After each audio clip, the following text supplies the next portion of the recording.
In class, we've discussed the theory behind how NMR works.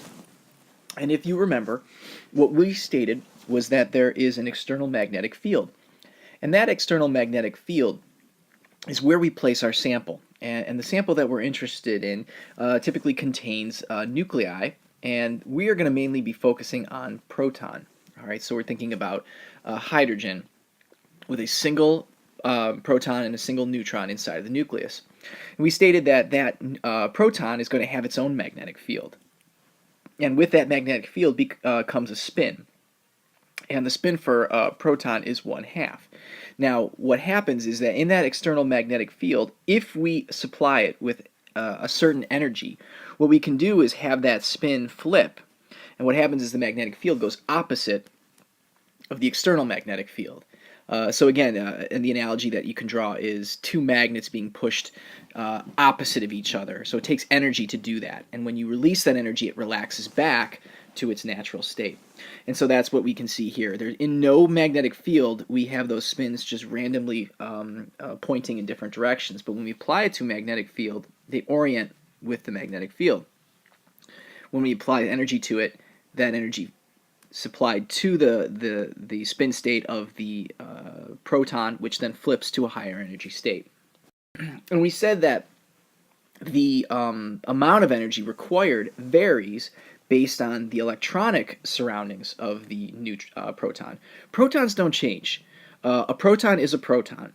What does change is the amount of electronic density around that proton. And so if you put more electron density around that proton, electronic magnetic vectors are in the exact opposite direction of the proton magnetic direction. So they actually cancel each other out to a point. Keep in mind the electronic magnetic field is much, much smaller. So what it does is it actually shields that proton. And so it requires less energy to flip the spin. So the end result is that so this is the NMR spectrometer, but before we get into that, the different electronic densities around a proton will change the frequency required to flip the spin and put it in resonance. Real quick, I want to show you what the guts of an NMR spectrometer might look like. And so if we look at this diagram, here is your sample, and inside of your sample is your protons of interest. You place that those protons inside of a magnet, and so you have the magnetic field right in here. And then what you do is you supply that radio frequency, the energy. So here we go, the frequency right here is basically supplied into that magnetic field. And then what actually happens is you pulse that radio frequency. So the RF is pulsed. And when you turn off the radio frequency, your spins will relax. So if they're against the magnetic field, after you turn off the pulse, they relax back to be with the magnetic field. And there's a certain time associated with that relaxation. That time gives us information about what type of proton we're dealing with. So the detector will measure the time for relaxation. And usually what you see is a what's called an FID. So here is, let's say, a spin relaxing back to its ground state. And so there is a different rate for each of these. This is referred to as an FID, Fourier induction decay. So that's just for your information. So what does an NMR spectrum look like? Well, let's take methanol, very simple molecule. What we see is we want to look for the different types of protons. Now if we see here, the three that are in blue, and those are the ones that are circled here, those are all the same. Each one is connected to a carbon, which is directly connected to an oxygen. The hydrogen in red is directly connected to the oxygen. So these are different hydrogens. And therefore, we would expect to see a signal for the 3 hydrogens on the methyl and the 1 hydrogen on the hydroxyl. And that's what we see. And as you may anticipate, the OH, the hydrogen on the OH has less electron density around it because it's directly connected to an oxygen, as compared to the methyl, which is directly connected to a carbon. Therefore, what we refer to this is lower frequency, this is higher frequency. but you'll notice that it's measured in parts per million. We'll talk about that in a minute. But basically what we're dealing with here is what's called the downfield and upfield signals. Upfield are more shielded by electron density. Downfield are more deshielded, where electron density is removed. So we have these two peaks for the molecule. Please notice this, TMS. TMS is tetramethylsilane, and this is a standard. It is the signal associated with the hydrogens on the methyls, and they are set to 0. So everything else is based on the methyl of TMS. So usually if you see a peak at 0, it's just the standard, and that's what everything else is set to. From there, what we learned is that there's such a thing called chemical shift. Chemical shift is essentially where do things come out on the spectrum. All right. So before we get into chemical shift, let me tell you a little bit about where chemical shift comes from. So what a chemical shift is for a given proton is that it's the difference between the frequencies required to resonate that proton compared to TMS. And so we know that the TMS is set to 0. And so that is really, we set it as the 0 point. Now, frequencies are measured in hertz. Now, if you remember, we saw before that it wasn't really measured in hertz, but we could say, that a proton is resonated at, 4,000 hertz. It tends to be easier to deal with scales between 0 and 10 or 0 and 12.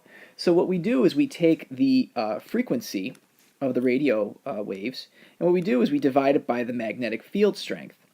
So what that comes out to be is that the frequency is measured in hertz, and our magnetic field is measured in megahertz. And so what that does is it gives us units measured in parts per million. Again, mega versus the non-mega, there's nothing going on there, so this is really the number we'd be looking at would be to the millionth place. So we are measuring things in parts per million.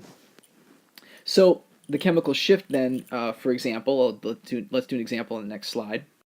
So if we look at an example, chemical shift that we are going to be looking for a given example is the difference, so delta here being difference, from for a particular proton from TMS divided by the magnet strength. So let's say, for example, that we find a peak at 1200 hertz away from the 0 point. And we know that we are dealing with a 400 megahertz magnet. What we will get is a chemical shift of 3 ppm. So now what we can do is we can look at the examples and understand what these numbers, where these numbers come from. So here what we have is a table. When you look at it, you see, well, alkanes, where do they usually come out?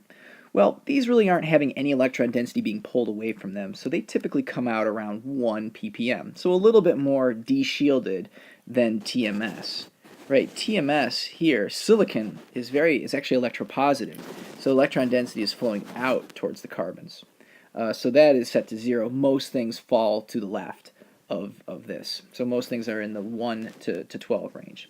So alkanes are in this direction. What we see is as we increase substitution, we go further and further towards the left. And so a CH is going to be more downfield than a CH2. All right, that's something important that you need to keep in mind. Then what we have is, let's say, another methyl here, but now it is adjacent to a ketone. That shifts it downfield to about 2 ppm. Alkynes, about 2.5. If we take a CH2, normally those are around 1.3. But when you put it next to, let's say, a halogen or next to an oxygen, what occurs is it shifts it downfield because now we've got a lot of electron density being pulled away. And so that shifts down to about 3 to 4. We'll talk a little bit later about why alkenes are down around 5 to 6, but they are deshielded for a different reason, as is a methyl that is adjacent to a double bond. Aromatic rings come out way downfield around 7, and then we start to see some things like aldehydes being down around 9 or 10, and that should make sense because we have a hydrogen right next to a carbonyl. Carboxylic acids come around 10 to 12. And very interestingly, the OHs and NHs are variable, and they kind of fall all over the place. You'll have this table available to you when you're doing things, so just use it as a reference. We'll finish this particular session just talking a little bit about why things like aromatic rings and alkenes are so deshielded. There's no electron withdrawing groups on them. They're just aromatic rings. Well, the reason why is because we have to go back to our magnetic field that we're dealing with. We're talking about protons, but we also said that there was a lot of electron density. So if we look at the pi system, those are electrons, and they also have a magnetic field around them. And so what happens is the electrons around, let's say, a ring, or even, let's say, a double bond, we said that they have the opposite of the proton electronic of the magnetic field of a proton. And so what they do is they actually are going to work against you in the middle, but outside, on the outside of it. All right, so we take a look at it, right? So the vector on the inside is going down, but on the outside, look where those electrons are flowing. They're flowing up, and they're flowing with the magnetic field. So they won't shield, they'll deshield. And so what happens is the protons that are sitting outside of that ring are going to feel an extra effect from the magnetic field of the proton of the electrons. So the hydrogen here and the hydrogen here are seeing an increased deshielding from the electronic magnetic field going up. And so that is deshielding by a pi system. And that's why you see the aromatic ring being so far downfield. And here we go again with the double bond. We see the electronic field having the magnetic vector pointing up outside of the system, and that increases the deshielding on groups right attached. Triple bonds really don't have that, and so we don't see them nearly as downfield as the alkenes or the aromatic rings. We'll stop there. We'll pick more back up about some chemical shifts and some other things in the next session.